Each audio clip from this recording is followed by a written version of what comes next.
को पुकारने लगी। अब धीरे धीरे कृष्ण बलराम नंद प्रांगण में घुटनों के बल चलना प्रारंभ कर दिए। कालेन ब्रजताल्पेन गोकुले राम केशवौ जानुभ्याम सह पाणिभ्याम रिंगमाणौ विजग्रतु। दोनों भैया घुटनों के बल चल रहे हैं।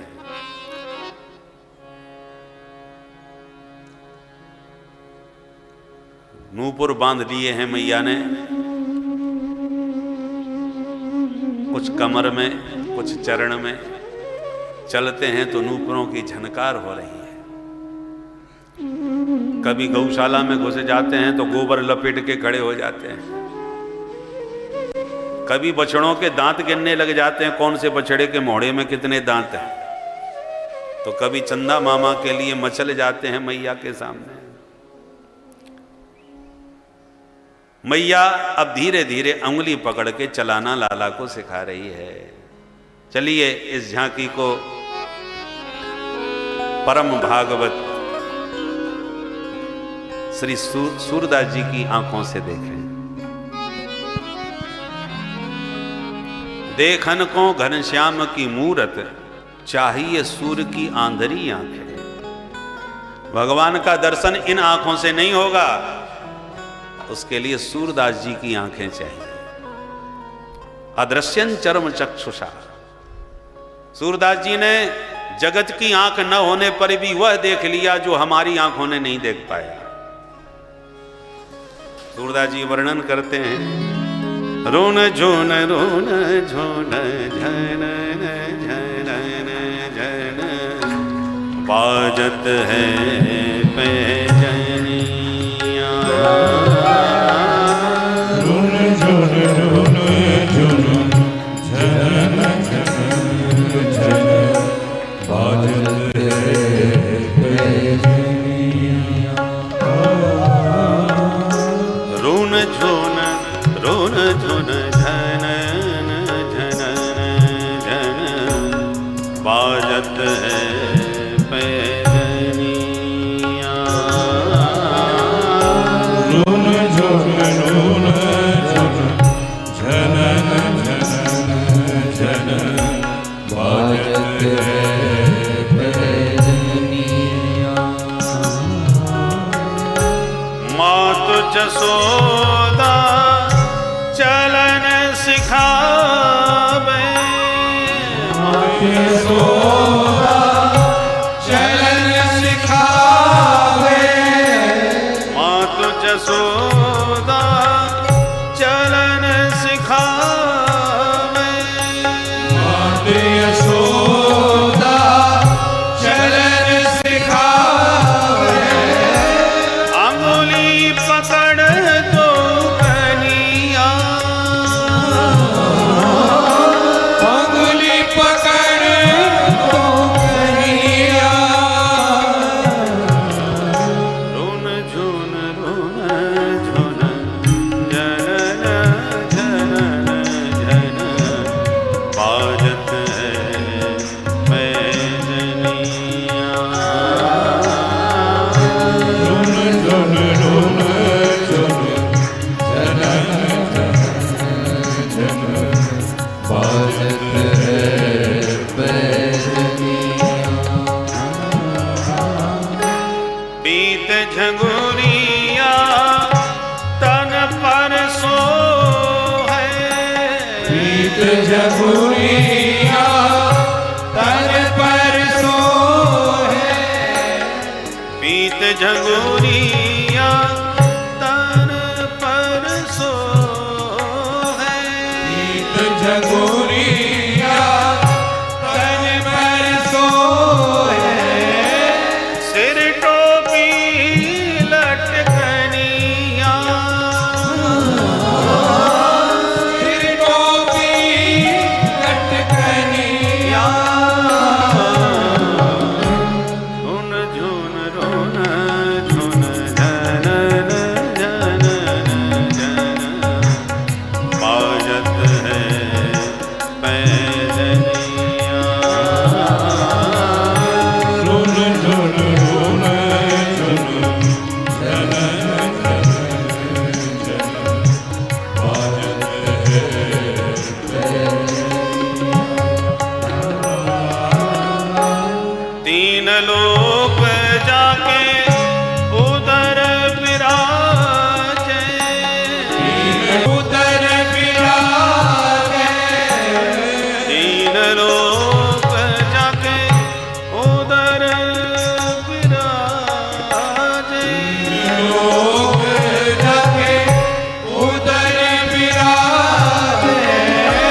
है पैजनिया। बोल राम कृष्ण देव की जय।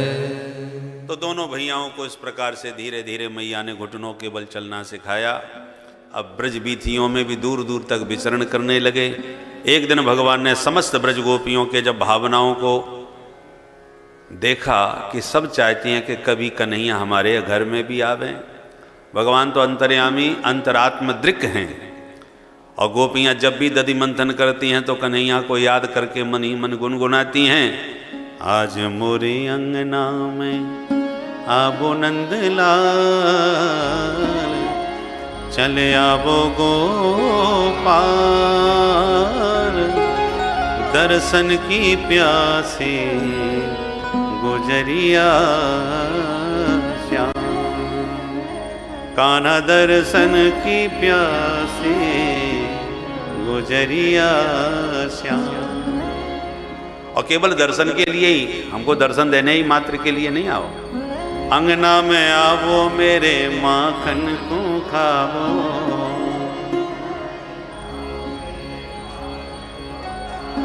अरे अंगना में आवो मेरे माखन को खावो।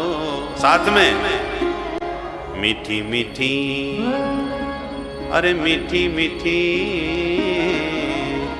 मीठी मीठी बत्तियां सुनावो नंदलाल, चले आवो गोपाल, दर्शन की प्यासे गुजरिया श्याम।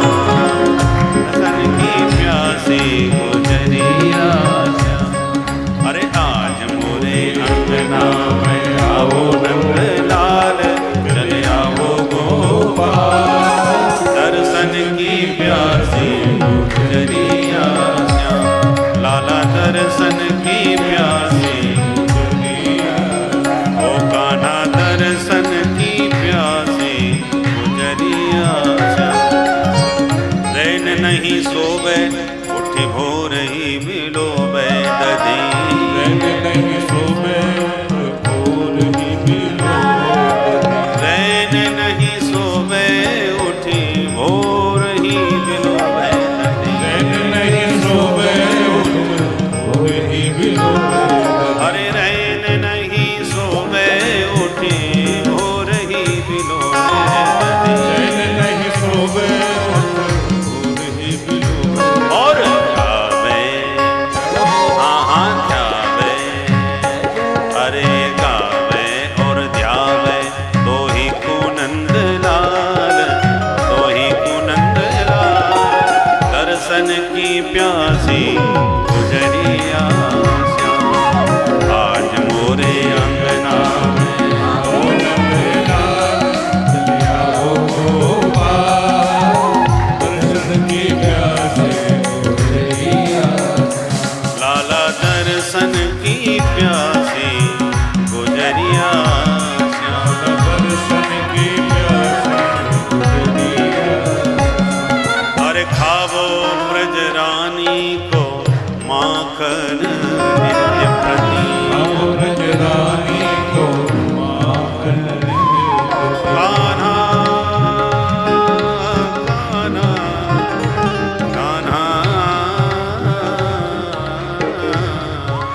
खावो ब्रज रानी को माखन नित्य प्रति, खावो ब्रज रानी को माखन नित्य प्रति। हाँ खावो ब्रज रानी को माखन नित्य प्रति, खावो ब्रज रानी को माखन नित्य प्रति। अरे प्रेम दे गरीबनी को पावो नंदलाल, चले आओ गोपाल, दर्शन की प्यासी गुजरिया श्याम। आज मोरे अंगना में आओ नंदलाल, चले आओ गोपाल, दर्शन की प्यासे गुजरिया। ओ कान्हा दर्शन की प्यासी गुजरिया श्याम। दर्शन की प्यासी गुजरिया। ब्रज बामाओं के इस अंतर हृदय की भावना को भगवान जाने और एक छोटी सी मंडली बना करके नाम रख दिया बाल गोपाल चौर विद्या प्रचार मंडल, और स्वयं उसके अध्यक्ष बन के घर घर में माखन चोरी लीला करना प्रारंभ कर दिया। गोपियों को भी जब भी अब दर्शन की प्रबल उत्कंठा जागृत होती है तो लाला की शिकायत करने के बहाने नंद भवन में आ जाती है। ए जसोदा मैया तनिक बाहर आओ। सोई मैया आ गई। हाँ बहना बताओ, मैंने बिलौआ भेजो ना है, तुम सबकी सब इकट्ठी कैसे आई हो? गोपियाँ बोली तेरे छोरा के गीत गावे ना आई, आज बाकी करामात सुनावे आई। बोले ऐसो कहा कर दियो। बोले देख जसोदा, हमको चुगल घोर ना है जो पीठ पाते चुगली करती डोले, खरी खरी मुँह पे कहवे वारी हैं, निकाल अपने छोरा है बाहर। सोई मैया आवाज लगावे ओ बेटा कनुआ। सोई भाग के आ गया। हाँ मैया। लाला ये सब की सब तेरी बड़ी शिकायत करें। सोई कन्हैया ने गाल भुला लिए, मोह लटकाए लियो। भैया मैंने कहा कर दियो। अब गोपियां उस भोली सूरत को देख करके हृदय में तो गदगद हो रही हैं, वो आपस में इशारों कर रही हैं, बहन जितनी देर शिकायत करेंगी उतनी देर तक दर्शन मिलेंगे। कछु कहो तो एक एक करके शिकायत करती हैं। वत्सान मुंचन क्वचिद समय क्रोश संजात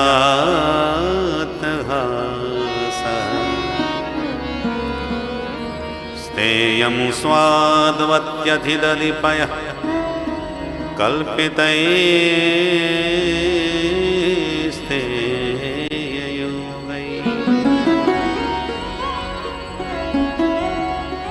मरकान्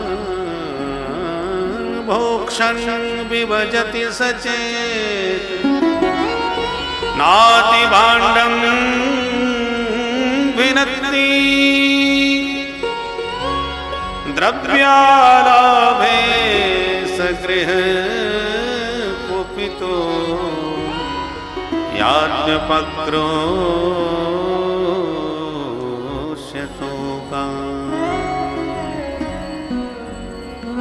एक के बाद एक सभी गोपियां शिकायत कर रही हैं। मैया तेरो लाला आवे बछड़ा घुल के भग जावे। मैया बोली तो डांट दे। बोले मैया हम डांट में लग जाएं तो ये मुस्कुरा भी लग जाए तो जाकी मुस्कान देख के हमारी ये गुस्सा ठंडी है जाए। मैया बोली तो तू प्रेम ते माखन खवा दियो कर तो ये चोरी काय को करेगो, तंग भी ना करेगो। बोले मैया परोस के दे दियो। तो मोते कह के ए गोपी तेने कमोई भिखमंगा समझ रहा को है, तू मेरे घर में आके खा जा। इन 100 माखन मौका दिखा रही है। मैं बोली तो चोरी काय को करे फिर? तो हंस करके कहता चोरी के माल में स्वाद ही कछु और है। मैया बोली तो छींके पे लटकाए दे, हाथी ना पहुंचेगो। बोले खूब लटकाए के देख लियो, यानी पूरी मंडली बना रखी है, एक के ऊपर एक खड़ो कर तो जाए और सबके ऊपर ये तुम्हारे अध्यक्ष महोदय खड़े है जाए, सुई मटकी आया के हाथ लग जाए। एक एक करके सब शिकायत कर रही हैं। मैया सुन के मन में मुस्कुराती हैं और बाद में लाला का ही पक्ष लेके कहती है मैंने सबकी सुन ली, लाला चोर है तो चोरी पकड़ के दिखाओ, ये भग जाओ यहाँ से, छोरा की बदनामी कर रही है। गोपियां कहती हैं हाँ हाँ जसोदा का उदन पकड़ के वो दिखाई देंगे। और हृदय में हरि को बैठाए गोपियां सब चली जाती हैं। मैया अकेले में समझाए कन्हैया बेटा भगवान को दया सब कछु है, दारी के चोरी करेगो बदनाम है जाएगो, तेरी शादी ना हो बारी। कन्हैया मुंह लटका के कहते मैया ये सब की सब गोपी नंबर 1 की झूठी हैं और तू मेरी भोरी भारी मैया इनकी बातन में आ जाए। मैया बोली हाँ बेटा सो तो विश्वास है, मेरो सत्यवादी हरिश्चंद्र मेरी घर में पैदा भयो है और ज्यादा ना चोरी पकड़ी गई बाद ना खबर लूंगी, जम के याद रखियो। ऐसे मैया अकेले में समझा दिया करे।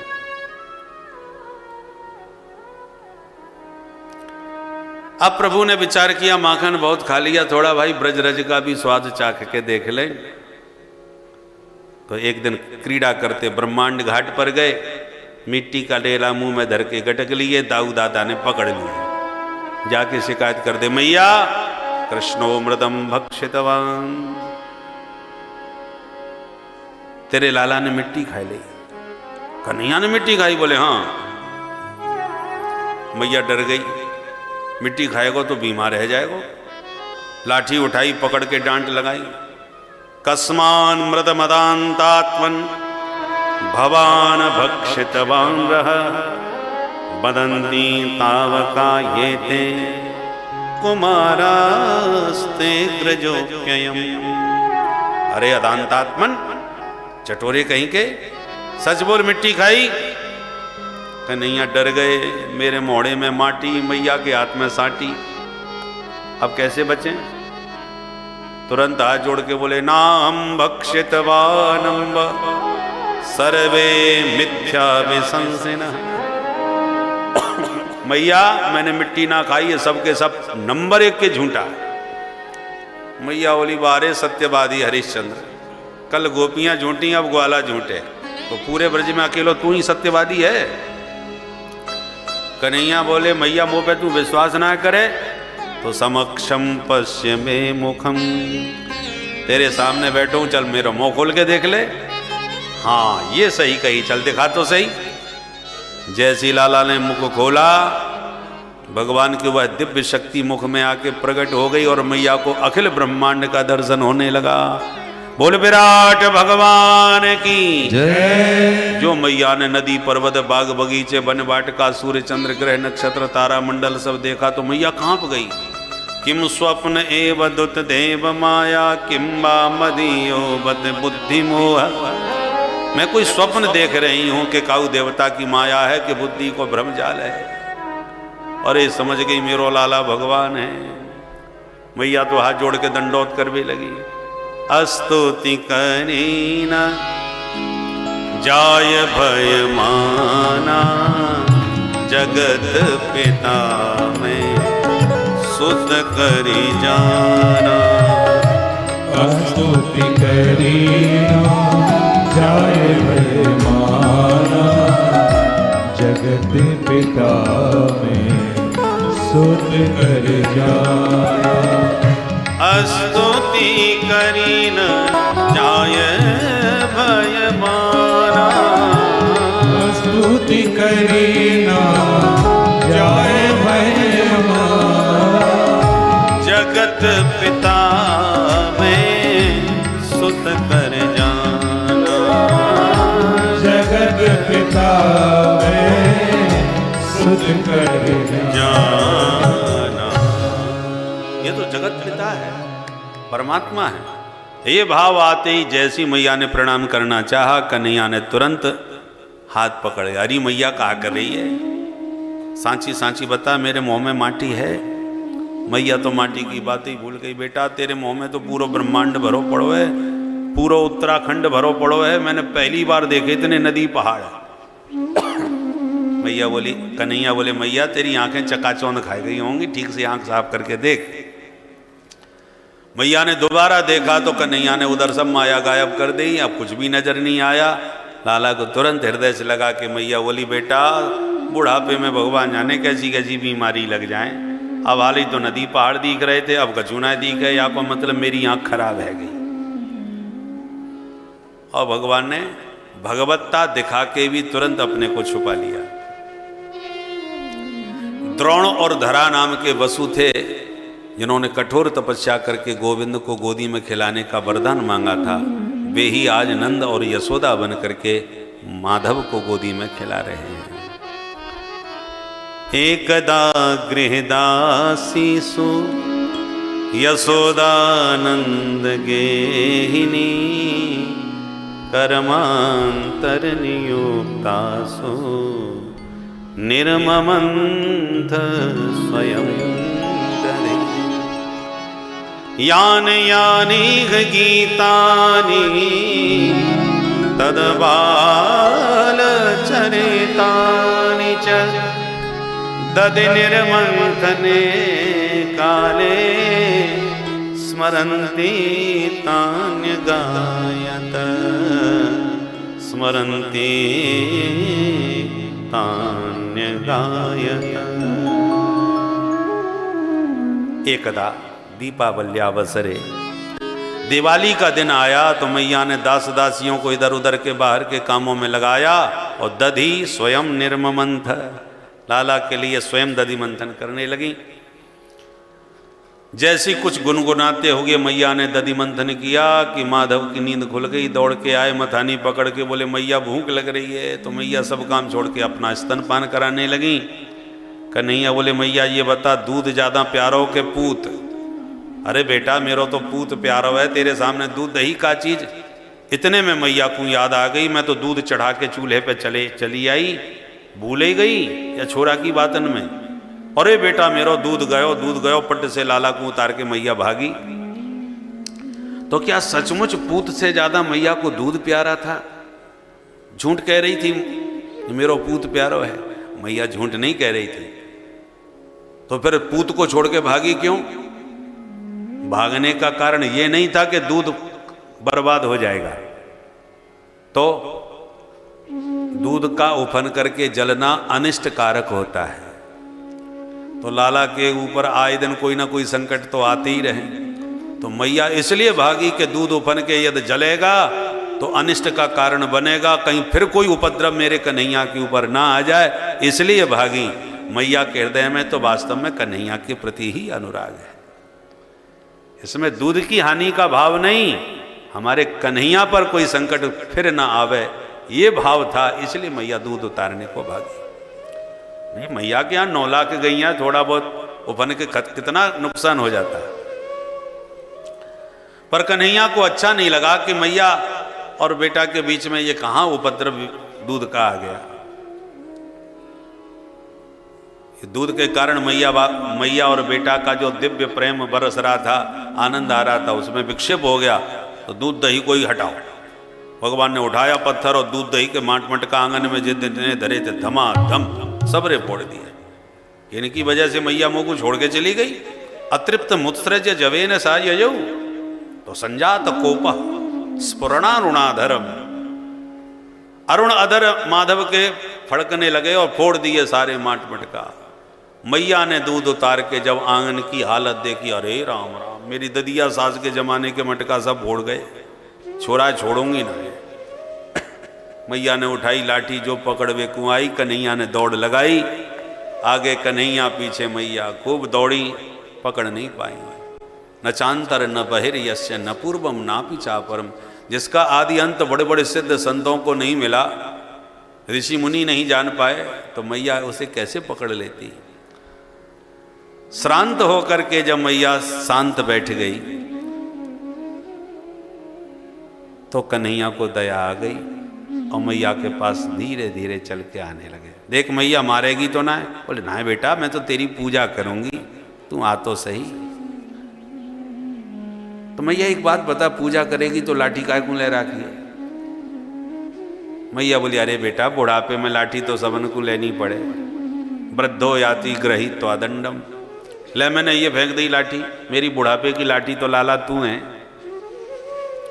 लाठी फेंकी, सोई मैया के पास आ गए। मैया ने गप से हाथ पकड़ लिया, बेटा घर चल।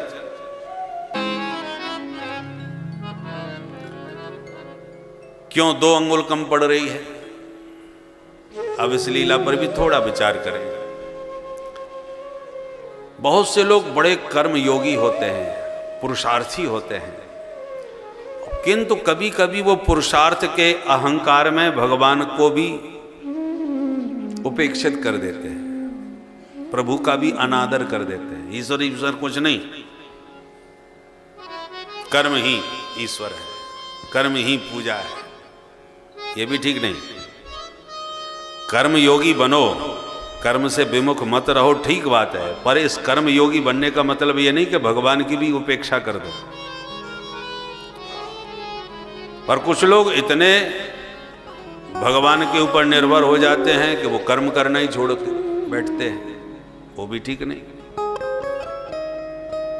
विधर्मियों के हमले हो रहे हैं मंदिरों में और हम कह बैठे बैठे कर भगवान खुद ही सर्व समर्थ हैं, वो अपनी रक्षा खुद करेंगे, हम क्या करें। अरे भगवान ने शरीर दिया है, बुद्धि बल विवेक दिया है, काय के लिए दिया है, पहले उसका प्रयोग तो करो। घर में राशन पानी सब भरा है, बोले साहब मोदी जी ने कहा है कि इतना इतना राशन आपके घर भेजा जाएगा, तो इस महीना आ ही नहीं तो चूल्हा कैसे जले। अरे राशन पानी वहां से नहीं आया तो जो घर में रखा है उसका तो सेवन कर लो भाई, भूखे क्यों मर रहे हो? ईश्वर साथ देगा, पर तुम्हें जो ईश्वर ने दे रखा है उसका तो उपयोग कर लो भाई। बुद्धि दी है, विवेक दिया है, बल दिया है, विचार दिया है, इन सब का उपयोग करो। और जब इनका उपयोग करने पर भी बात नहीं बन रही है तब ईश्वर तुम्हारा साथ देगा। अर्जुन से भी भगवान ने कहा कि ये सब मरे हुए हैं पर फिर भी लड़ना तुम्ही को पड़ेगा, मारूंगा मैं और लड़ोगे तुम। राम जी ने सुग्रीव से भी कहा बाली को मारूंगा मैं पर लड़ने जाओगे तुम। सुन सुग्रीव मैं मारे हूं बाली एक ही बाण, तो जब तुम मारोगे तो हमको क्यों लड़ा रहे हो?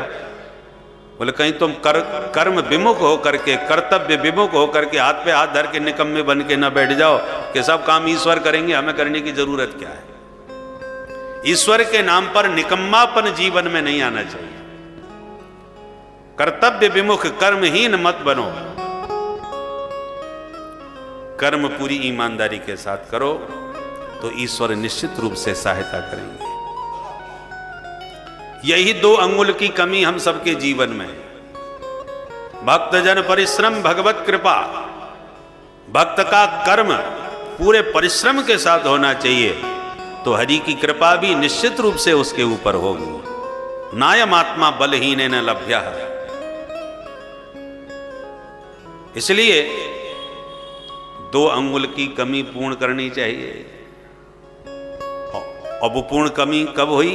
स्वमातु स्विन्न गात्राया व्यस्त्रस्त्र कबरस्त्रज दृष्ट्वा परिश्रमं कृष्ण कृपयासी स्वबंधने। बांधते मैया पसीना में पूरी तरह लथपथ हो गई, वस्त्र अस्त व्यस्त और साड़ी की हालत खराब, केस बिखर गए। तब ये प्रबल परिश्रम प्रभु ने देखा तो तुरंत बंधन में दामोदर बन करके बंध गए। बोल दामोदर भगवान की जय। दोनों अंगुल का अभाव दूर हो गया। यही हमको अपने जीवन में करना है। कर्मयोगी बने पर ईश्वर की कृपा से जुड़ करके चले। तप प्रभावात दैव प्रसादात। जीवन को तपस्वी बनाओ, तप का प्रभाव होना चाहिए, और फिर दैव प्रसादात ठाकुर जी की कृपा की छत्र छाओं में चलो। दोनों से बात बनती है। सुखदेव जी कहते हैं राजन,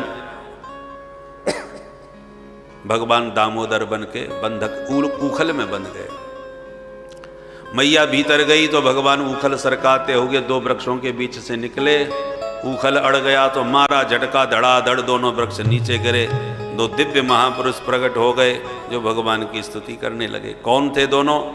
बोले कुबेर के बेटा नलकूबर और मणिग्रीव थे, जो श्रीमदांध होकर के मदिरा पान करके सरोवर में निर्वस्त्र नहा रहे थे। नारद जी आए तो नग्नावस्था में सामने आके खड़े हो गए। तो नारद जी ने खूब खरी खरी सुनाई और अंत में शाप दिया कि दोनों तुम वृक्ष बन जाओ।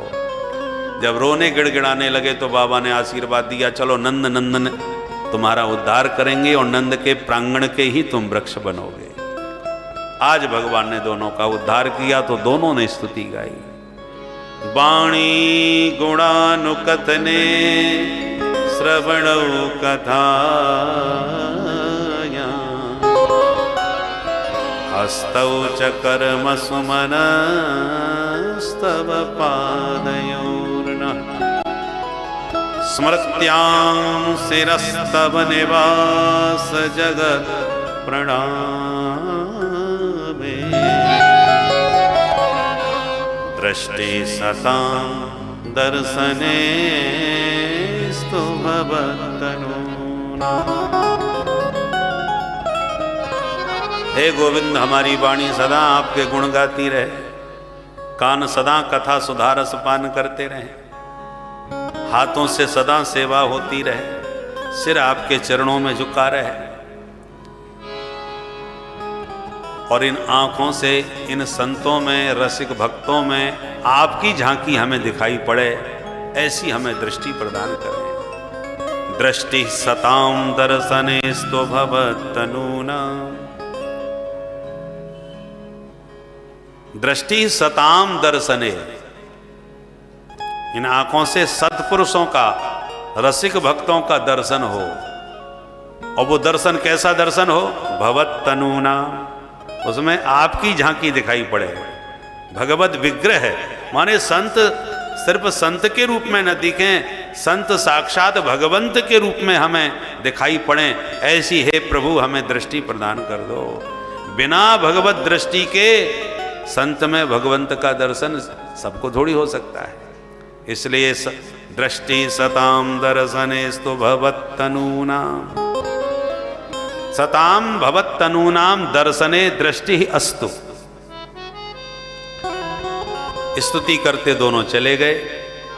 वृक्षों के गिरने का भयंकर शब्द जब नंद बाबा के कान में पड़ा तो भाग करके आए और लाला को ऊखल के बंधन से बाबा नंद ने मुक्ति दिलाई। विलोक्य नंदः प्रहसद वदनो विमुमोचः, हंसते हुए बाबा ने लाला को बंधन मुक्त कर दिया। बोल नंद के लाला।